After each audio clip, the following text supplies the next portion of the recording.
Menjadi diri sendiri seringkali bukan hal mudah, terutama saat kita merasa tak cukup baik. Aku sering merasa takut menjadi diriku sendiri, karena kesadaran akan kelemahan yang kumiliki. Akibatnya, aku mengecewakan orang-orang yang berharap padaku dan menjauhkan diri dari mereka. Namun, seseorang yang baru kukenal menyadarkanku bahwa menjadi diri sendiri bukanlah kesalahan. Ia berkata, tetaplah jadi dirimu, tapi belajarlah mengendalikannya. Pesannya membuatku memahami bahwa menerima diri sendiri adalah kunci untuk berkembang. Tak perlu takut menjadi diri sendiri.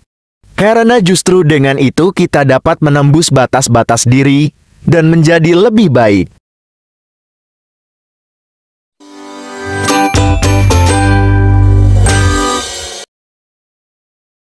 Sejak SD, Adinda gemar menabung dengan prinsip menabung pangkal kaya. Namun, ketika keluarganya menghadapi kesulitan, ia terpaksa membuka tabungannya untuk membantu. Adinda merasa kesal karena uang yang ia sisihkan habis dan kecewa. Mengapa kakak serta orang tuanya tidak menabung seperti dirinya? Pikiran-pikiran tersebut mengganggu Adinda, tetapi ia menyadari pentingnya tetap rajin menabung. Setelah itu, Adinda memisahkan tabungannya, satu untuk keluarga dan satu untuk dirinya sendiri. Akhirnya, Adinda berhasil membeli sesuatu yang diinginkannya dan membantu keluarganya. Hal itu membuatnya semakin yakin bahwa menabung memang penting dan bermanfaat.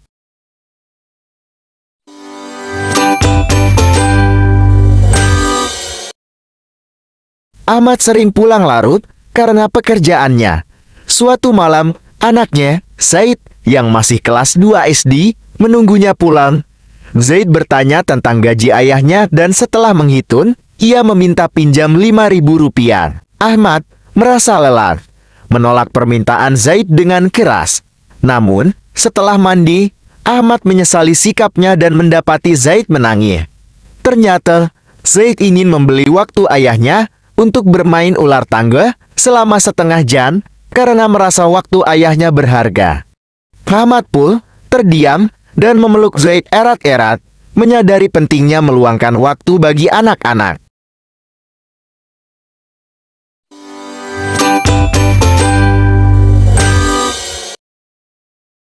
Suatu hari, orang bijak dikunjungi oleh beberapa orang yang selalu mengeluhkan masalah yang sama untuk mengajarkan mereka pelajaran.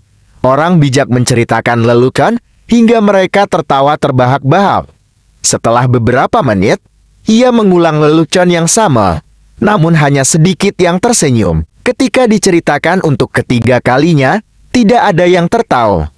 Orang bijak kemudian berkata, jika kalian tidak bisa menertawakan lelucon yang sama berulang kali, mengapa terus mengeluhkan masalah yang sama?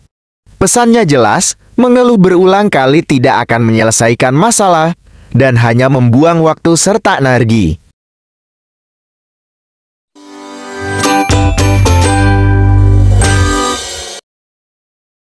Seorang anak kecil bertanya kepada ibunya, mengapa ia menangis, dan ibunya hanya menjawab, karena ibu adalah wanita, nak. Anak itu tak mengerti dan kemudian bertanya pada ayahnya, yang menjawab bahwa wanita menangis tanpa alasan. Saat ia tumbuh remaja, ia bermimpi dan bertanya kepada Tuhan, mengapa wanita mudah menangis. Tuhan menjawab bahwa wanita diciptakan dengan kekuatan luar biasa, mampu menanggung beban dunia, melahirkan, dan merawat keluarganya.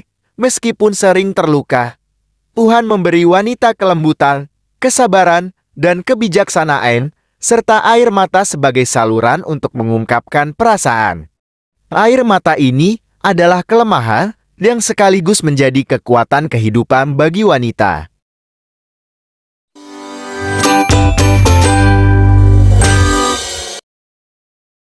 Rival, lulusan SMK Teknik Mesin, bercita-cita kuliah untuk meraih gelar. Namun, orang tuanya meminta ia bekerja untuk membantu biaya sekolah adiknya yang akan masuk SMP.